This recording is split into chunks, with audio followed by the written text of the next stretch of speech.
I hope y'all have a lot to say, because I feel like I have nothing of value to add to the conversation on this one, to be honest. Diglett. Diglett, that's what you have to say?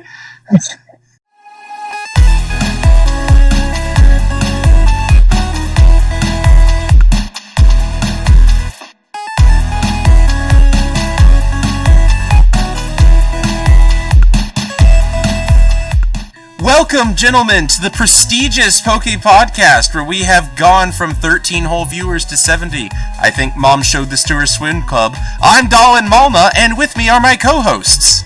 The one awkward guy with a computer too powerful to run emulation. Google it. Google it? That's your name?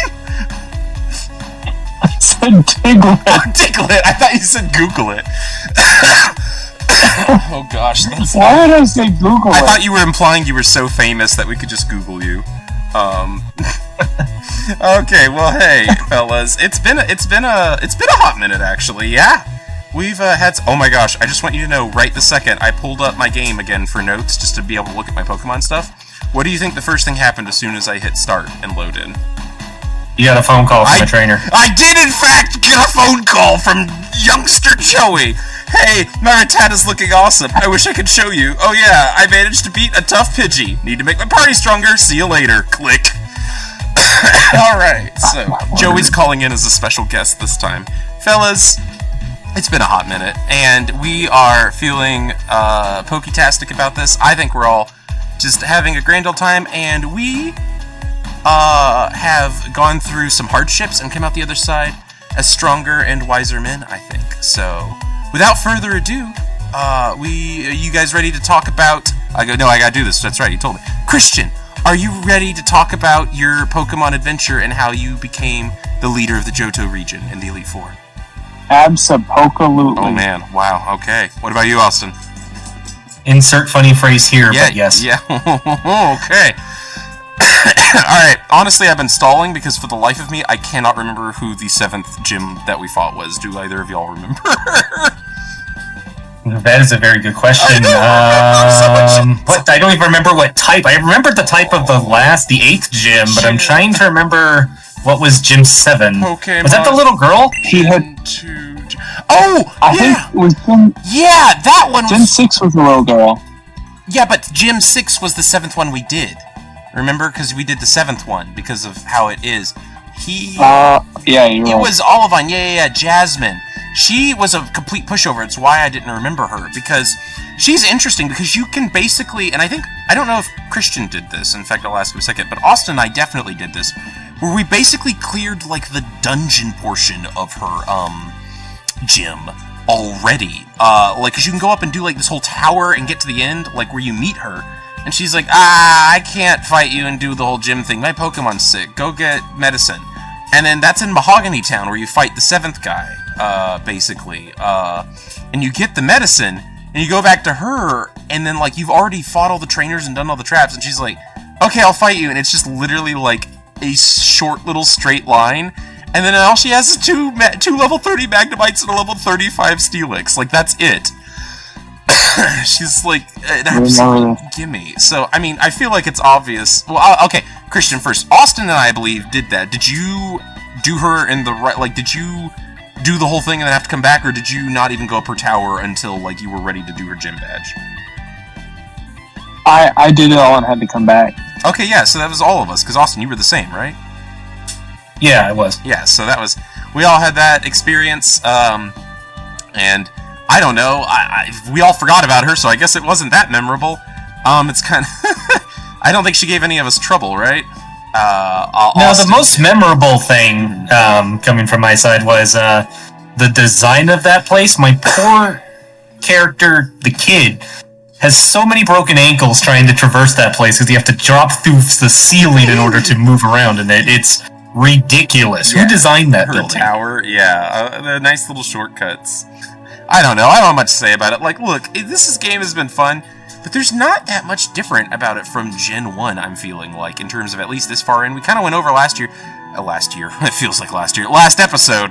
A lot of the, quality of life. There's some nice, neat things, but, like, I don't feel like I got much to say. We fought the little girl, she had steel, and then we went to the next gym. Like, am I forgetting anything interesting, or is that what happened? That's pretty much what happened. I think I skipped an interesting thing because it wasn't necessary, and I kinda half forgot about it, half didn't care. Starting with Dolan, did you use Whirlpool to go to, like, the fancy islands in between Gym 6 and 7? No. What about you? I did. Oh! What's there? I have no idea. Yeah, I just was not interested. I don't know what's supposed to be there. I went through, like, I kind of went through it, and I didn't find anything. So, maybe we should all go back? No! I don't know if there's, like, a legendary there. I don't know what the point of it was. That's right, because I completely skipped the legendary. I didn't bother looking for him. I bet you're right that the legendary's there. Because we get the wing item at some point. It is funny how, like, big air quotes wrong we're playing this, because we're all doing our special challenges, and basically they all involve none of us getting legendaries. I don't know that that's a hard and fast rule, but we've all just kind of been like, we're making a team, and it's not gonna have a bunch of legendaries in it. So it is funny that there's, like, all these really cool built-up legendary, you know, Pokemon battles, and we're just like, nah, you're not part of my team, and just completely ignoring them. Like, none of us have caught a legendary, right, in this gen? Austin? Correct. I don't think I caught a legendary. I'm trying to think if there was any weird random encounter. I think the most special Pokemon I have is the Red Gyarados. Yeah. So yeah, it is funny. I think that'll change as we get further, because even though we're not going to use them, I don't mean to be down on this game, but I suspect we're going to start enjoying the next few gens a little bit more, and we're more willing to maybe engage with the side content. Be like, oh, I'm having fun, I want to go check out what's behind that cave.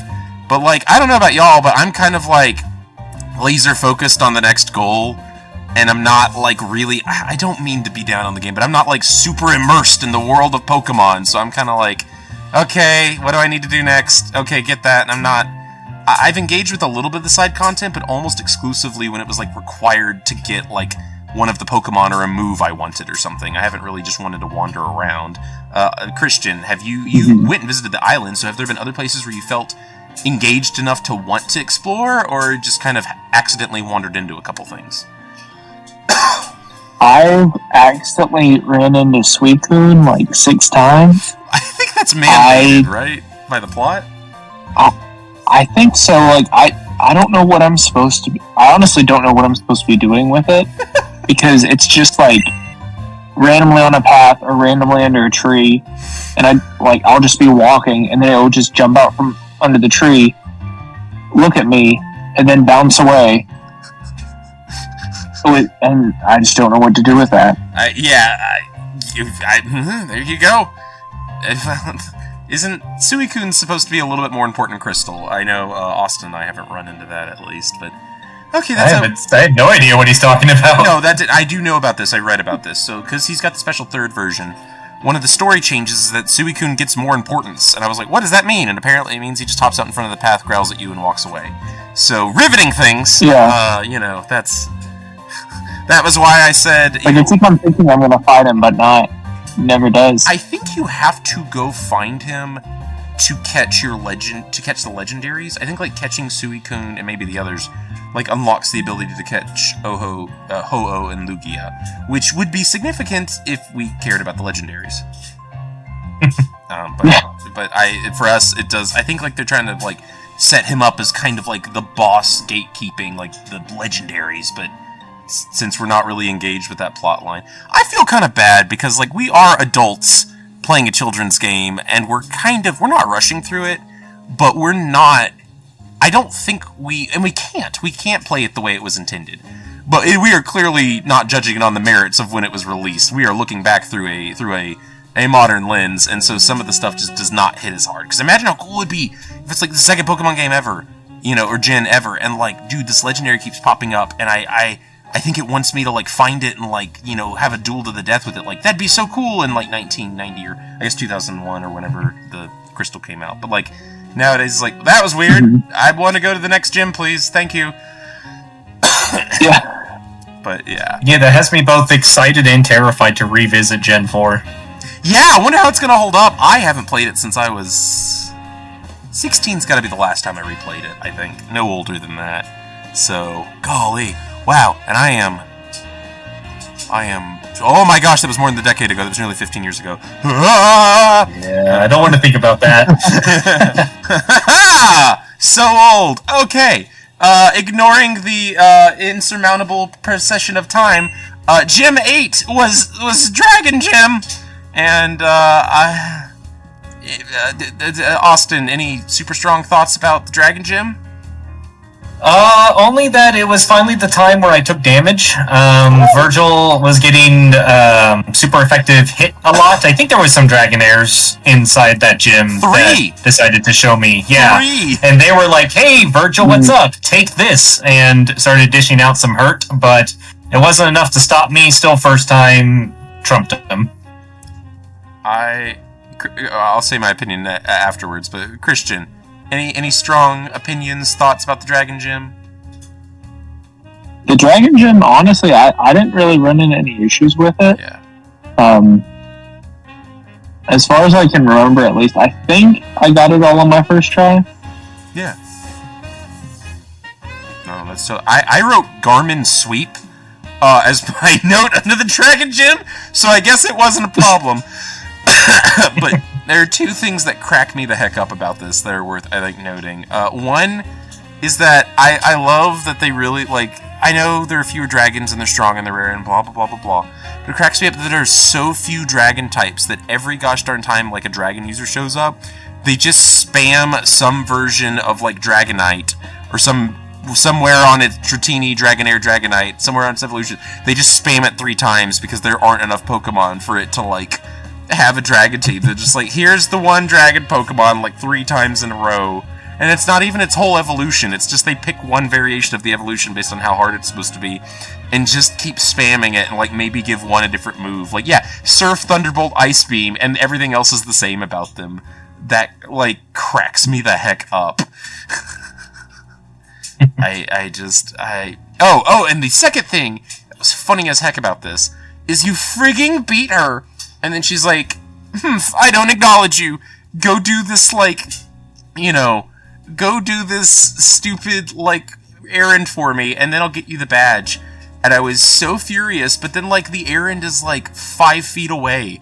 It's like, you just literally go behind the gym and, like, surf, like, directly down and pick up a wing. She's like, alright, now I'll acknowledge you. And then, like, I don't understand. You don't even have to go back to the gym. She just follows you there, 5 feet away. Watches you pick something up, and it's like, okay, now you can have the badge. What was going through their minds when they programmed this? I don't understand. I don't understand. So yeah. While you're talking about that, I'm trying to think of any stupid, like, headcanon reason. I just can't. I don't know. Like, having, as an indie dev, that sounds so pretentious. But I guess I technically am. Austin and I are making a little game. Like, I almost want to say, like, there was some bug where someone, like, placed the item on the ground, like really early in development, and then they coded everything around it, and they're like, oh, we need to move that to her gym. And then every time they moved it, it, like, made the game crash. And so they're like, crap, what do we do? And they're like, just have her tell him you gotta walk to the cave to pick it up, narratively, because that's the only way we can keep the game from crashing. Just don't move it. Like, that is the only thing I can think of that could make that make sense to me. Huh. But yeah, it was, it sure was a goofy time.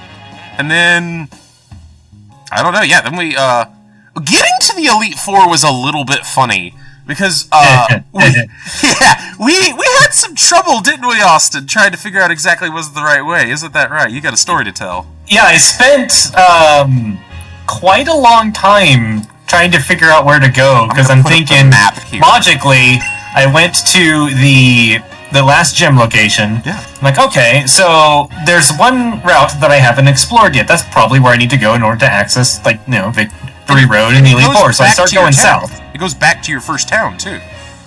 It does, yes, and there's a couple other caves in there, and the cave is completely meaningless. I'm like, ooh, fancy caves that I couldn't access before, and you couldn't walk up from your town because the little ledges stop you.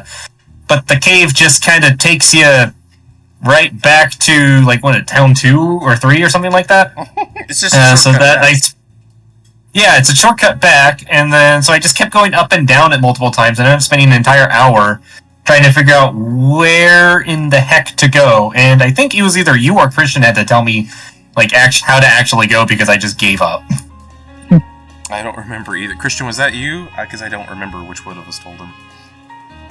I think it was a little bit of both because I got to the Elite Four and wasn't sure that they were the Elite Four. I thought that I got there and I thought that I accidentally had skipped ahead and somehow passed the Elite Four and got to like Kanto. Because you do technically have to enter Kanto to see the Elite Four. Yeah, so like it told me that I entered Kanto and I was like, wait a second. I feel like I'm getting out of order. So that was a little confusing. It doesn't really tell you what to do after you beat Gym 8. You just kind of have to figure it out.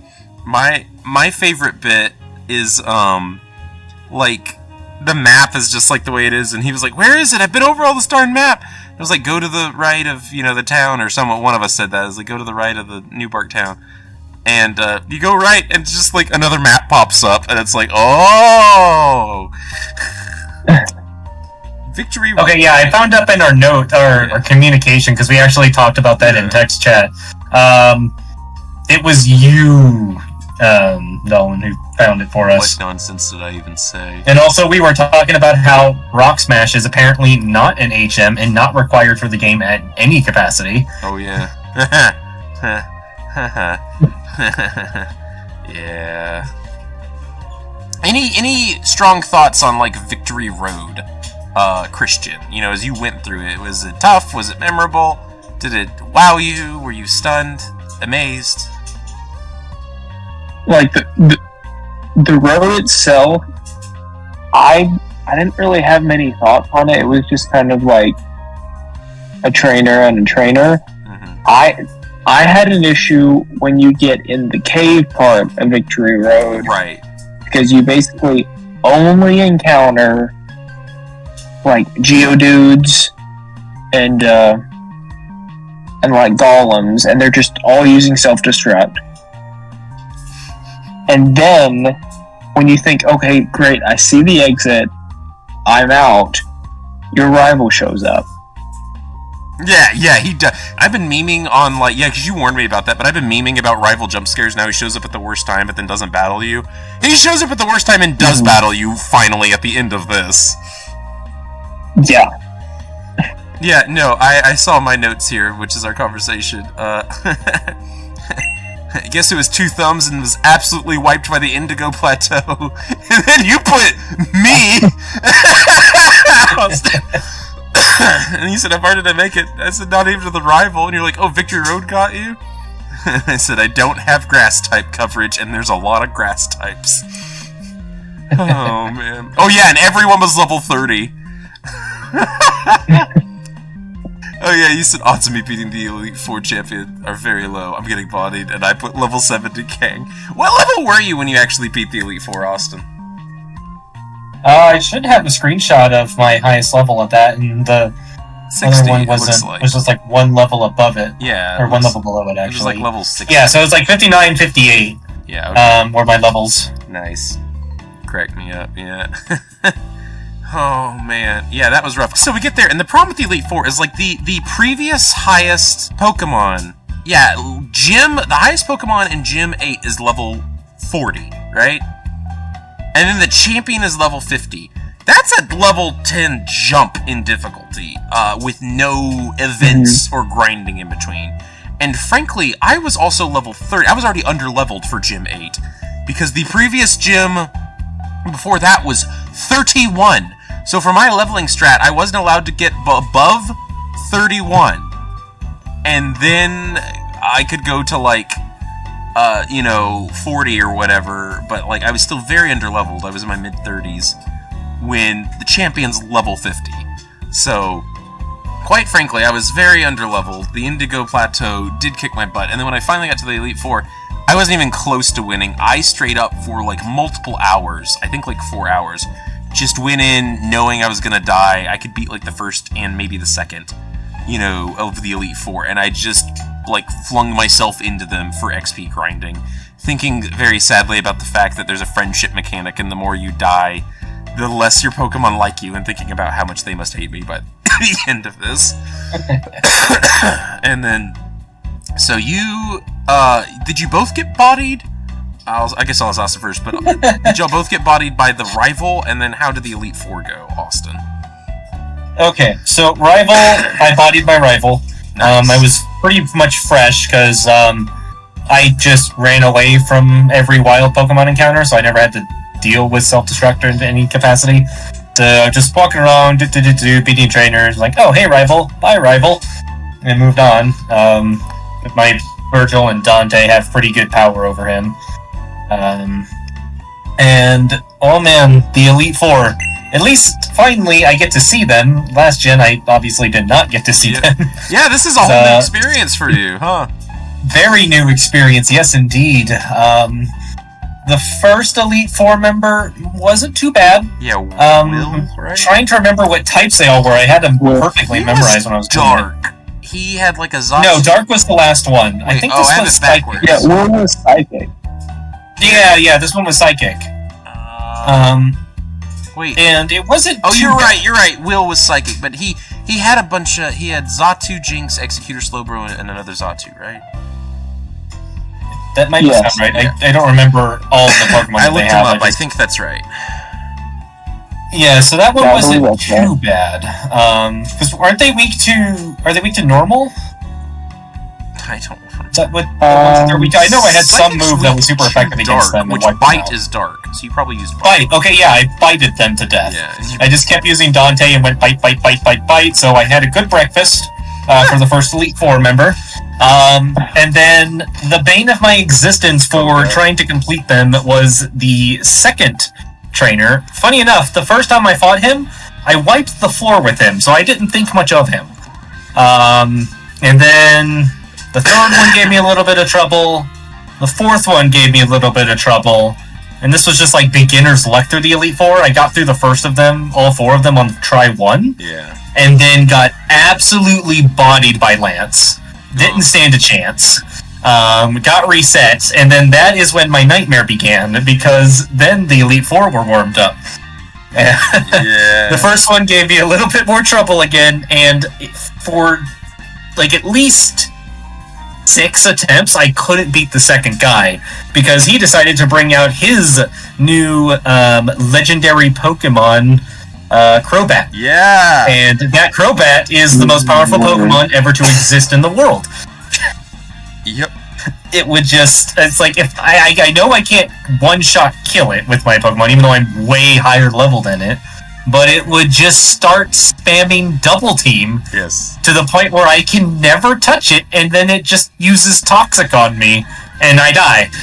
Every single time. If you don't kill that thing on like the first or second turns, it's like, well, settle in, I live here now. Yeah, so I think I went from like high level 40s to like near level 60 just fighting that over and over again. And he wasn't even the worst part of my time with the Elite Four. Lance was the worst one, because at least when I'm fighting Crobat, it's not like, oh, he's super effective, or oh, I'm not very effective. It's just normal, I gotta just hit him.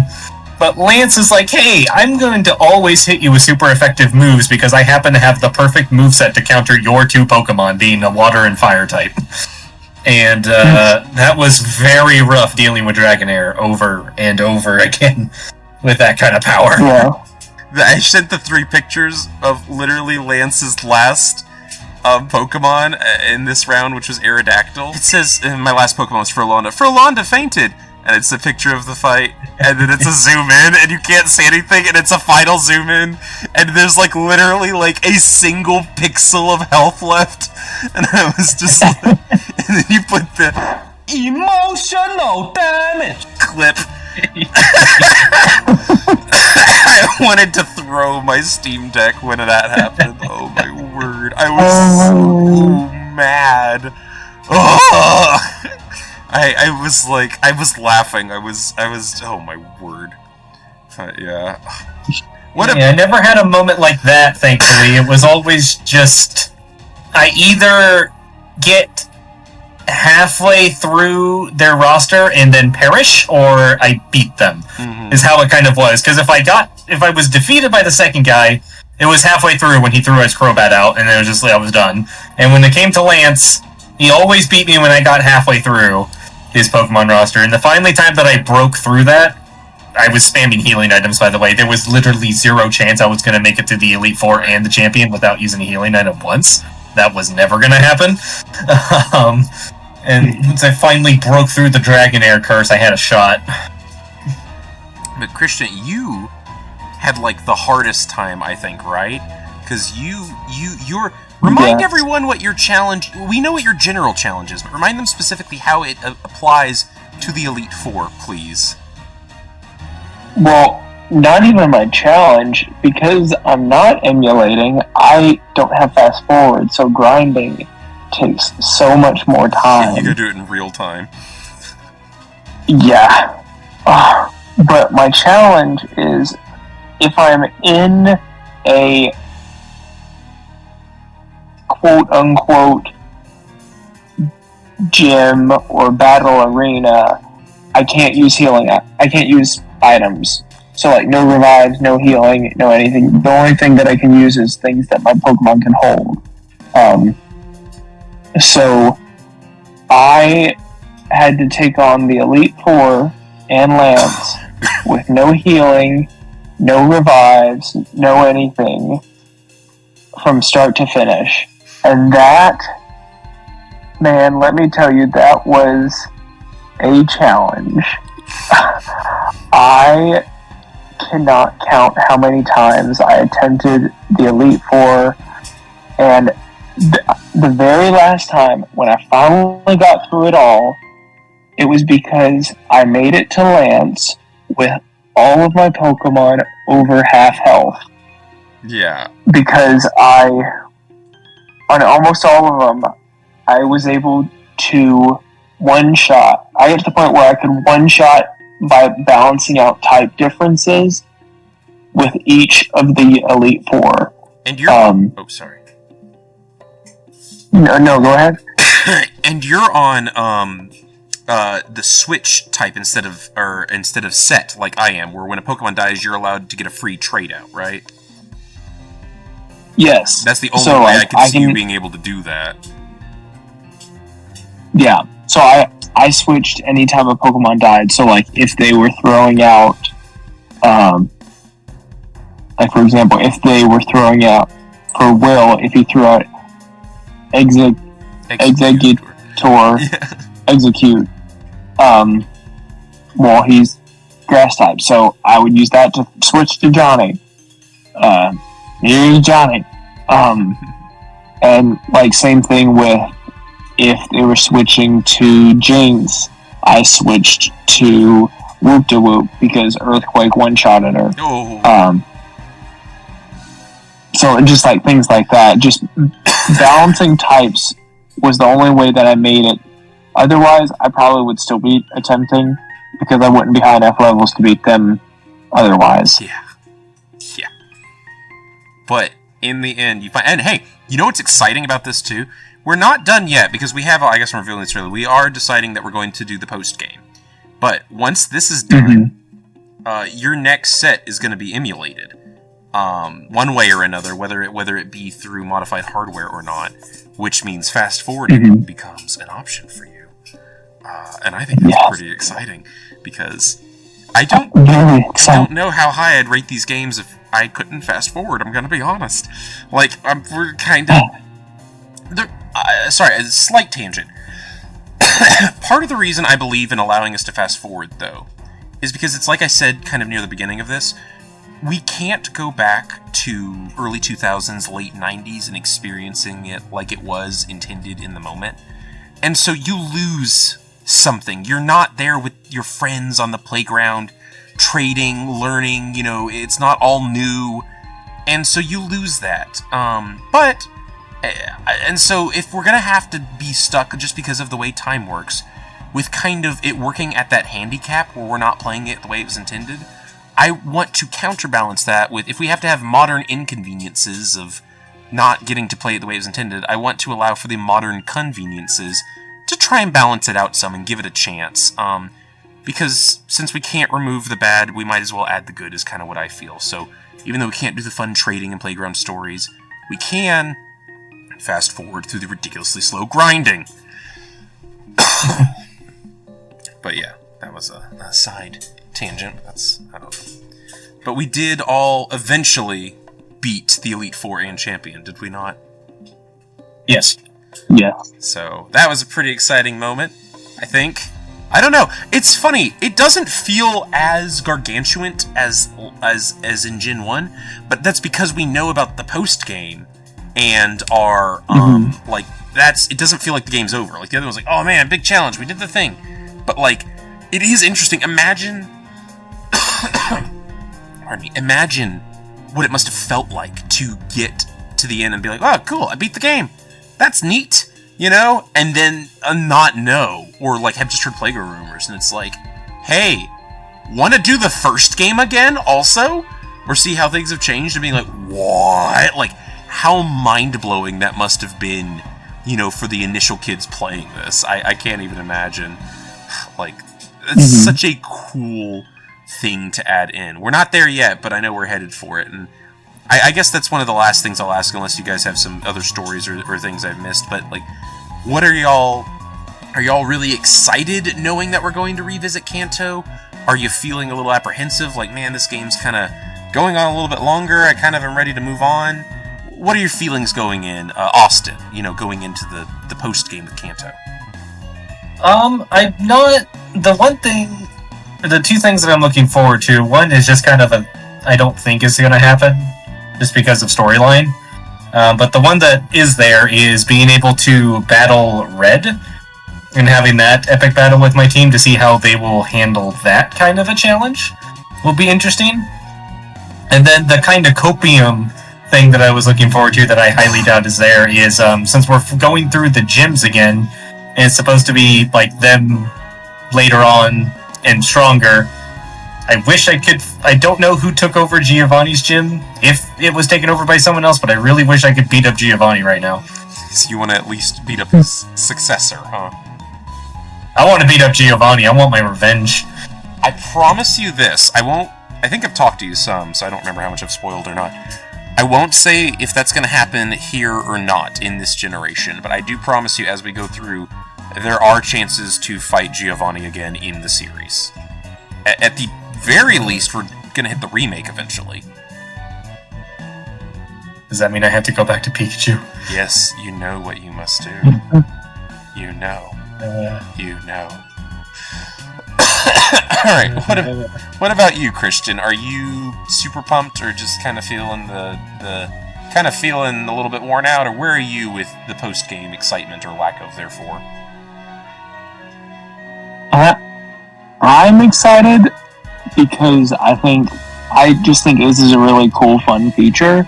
And then also, I've never experienced Gen 2 before, so being able to re-experience Gen 1, it being like later, and kind of like Austin was saying, like see who took over for Giovanni and stuff like that. Like, I think that'll be really interesting to see. Yeah. So I'm excited about it.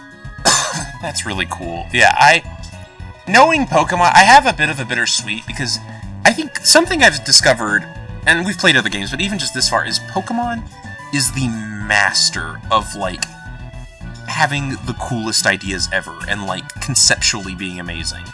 But then they're also very noteworthy for kind of having just okay execution of those really excellent ideas, and letting kind of the amazing idea carry them really far, and the execution just kind of being eh. And so, like, the idea in the part of my brain that has whimsy and joy in it, from, like, having a son and, like, that reigniting, like, something in my dead robot heart, is like, oh my gosh, I get to go back to the first game, and it's been 3 years, and I get to see all the old Pokemon, and how all the people have changed and redo everything. That's the most amazing thing ever. and then, like, the sad robot critical part of my brain is like, this is just gonna be, like, 5 hours of, like, nothing, where each little NPC will say, like, one line, like, haha, I remember a kid that used to like hats! Let's fight! And that's all that it's gonna be, instead of, like, being, like, instead of taking that concept that's really interesting and taking it as far as it could, part of me is like, it's gonna be underwhelming. I'm still pumped. I'm still more excited than not. I can't lie, but it's a little bit dampened by kind of realizing that, like, okay, Pokemon isn't a game interested in story, and at this point also there's not really anything to catch. I feel like my team's pretty solidified. Yeah, so, but I'm still more excited than not, I'm gonna admit. The cynicism is there, but it has been smothered by the childlike joy of going, gonna fight red, gonna fight red. Yeah, pretty much. Yeah. So, yeah, I that's basically where I'm at. Any other... I'll start with Christian on this one. Christian, any other fun facts or, like, things I kind of skipped over or didn't really go over in the itinerant that you want to talk about before we end the podcast? I do have some fun facts that I didn't know about in the previous episode that I wanted to just throw out there. It's fun fact time with Christian. This is genuinely one of my favorite parts of the podcast. Okay, hit us.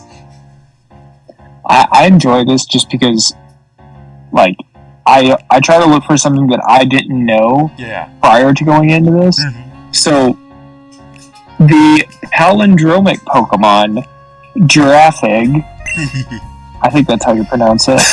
Yeah. It's the giraffe with the, like, head for a tail. Yeah. The tail kind of looks like the, like, Chen Chomp in Mario. Yeah, and I'll put it up on screen. Okay, perfect. That originally was much more palindromic because the original design was literally, like, I have a picture here, but it was literally, instead of the tail being a head, it was basically, they took the front half of it and put it on the back and just made it like a mirror.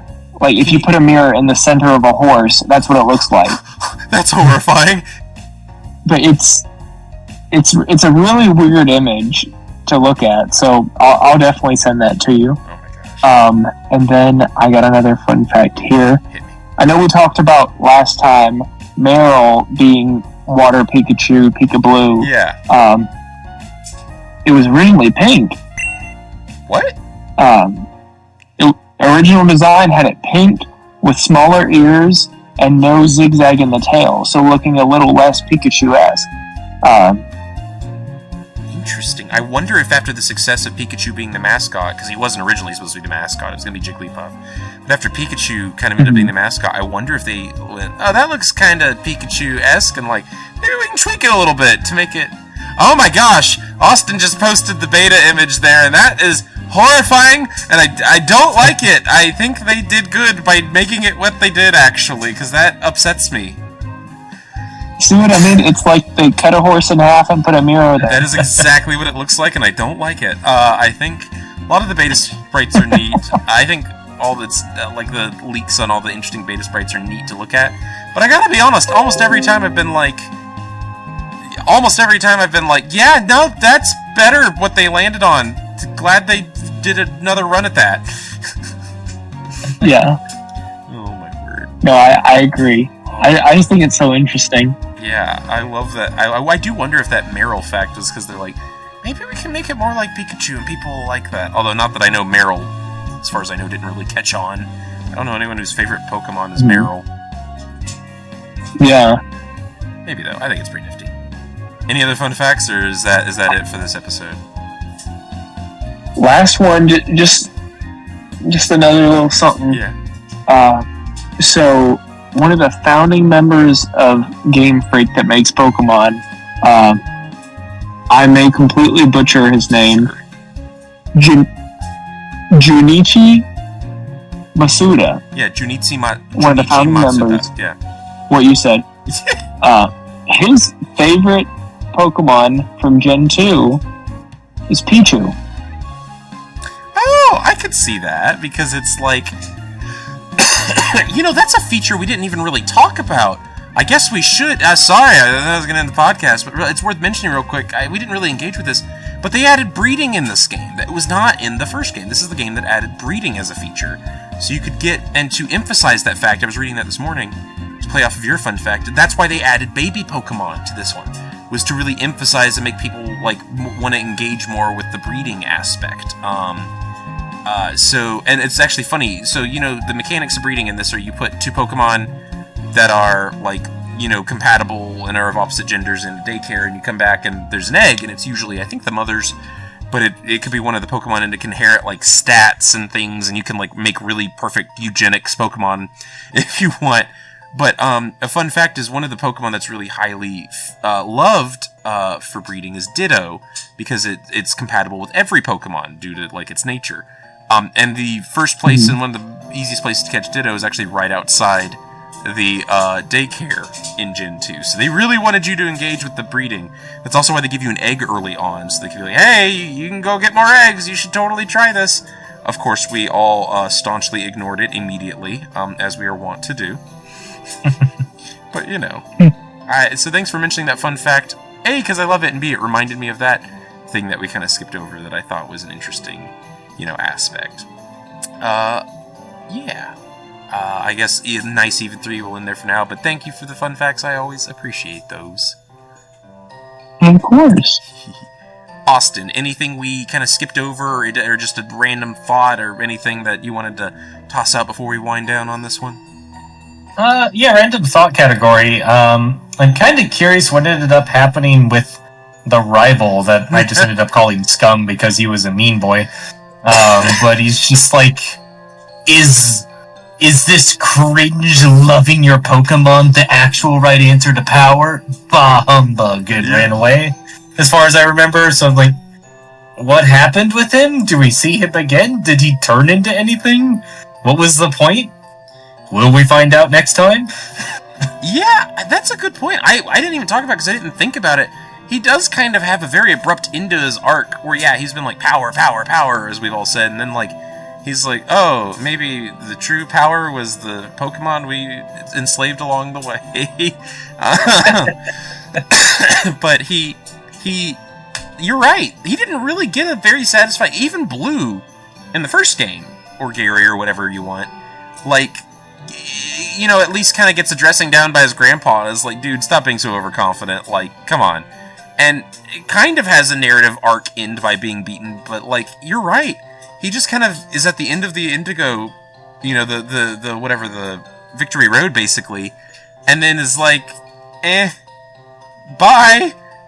I hope he does show up in the post-game, because that does kind of feel like a arc that got slashed off. Oh, wow, we got all the beta sprites. Dope. I'll be sure to toss those up. Yeah, I just found that. Nice. I'll toss that up somewhere, but yeah. Yeah, alright, that's cool. Yeah, I don't think I have any other thoughts. No thoughts, empty head, just Pokemon. But I'm pumped to finally wind this down, and frankly, I'm tipping my hand a little bit. I'm still enjoying this. I am excited to get to Gen 3, because I kind of feel like, and this is going to sound mean, but I kind of feel like that's where modern Pokemon is going to sound mean, but like not prehistoric Pokemon starts. This stuff is cool, and going back to the roots is neat, but like, there's a cutoff. There's a really big shift between Gen 2 and 3.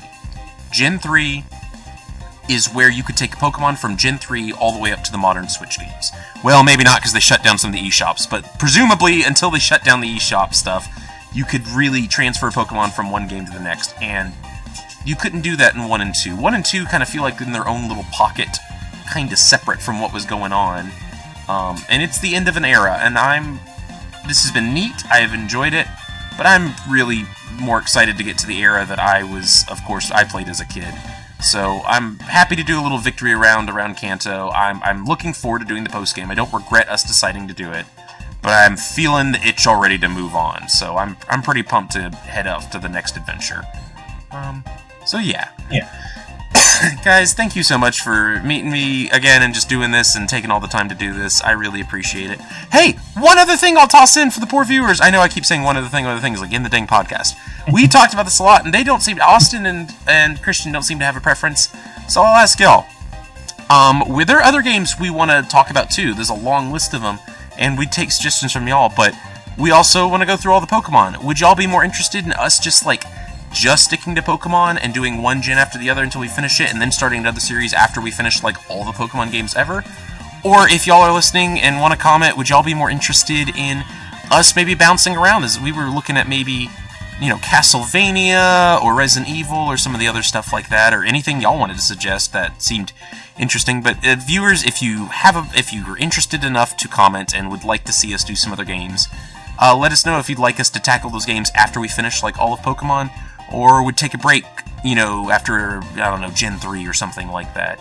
Let us know in the comments. So, thank you, listeners who have been here. Thank you, Austin and Christian, and I guess we're signing off. See you guys next time. Yeah. Have a good poker night.